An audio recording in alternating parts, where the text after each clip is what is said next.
企业微信冷知识2：微信好友批量转移到企业微信。用个人微信做私域很容易被封号，官方也建议现在用企业微信来做私域。其实企业微信现在的私域运营效率已经开始和个人微信差不多了，所以需要把个人微信上的客户都转移到企业微信里来。微信官方提供了一个把个人微信的客户转移到企业微信里的功能，方法是这样的：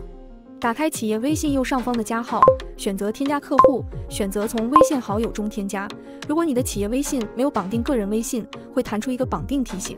绑定完个人微信后，再次点击从微信好友中添加，可以看到个人微信里的通讯录好友就全部都在这里了。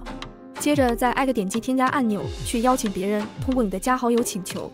但是这里有一个问题，我们需要人工的一个个去点击这个按钮，这样操作实在太繁琐了。所以我们开发了一个工具，可以批量帮你把所有的微信好友都邀请过来。除了批量邀请，还能帮你记住哪些邀请过，哪些没邀请过，而且把那些一直没有通过的好友每隔几天邀请一次。当然，这个批量邀请好友功能只是这个私域系统的一部分加人的能力，它还可以导入手机号码批量加人，或者根据场景触发式的加人。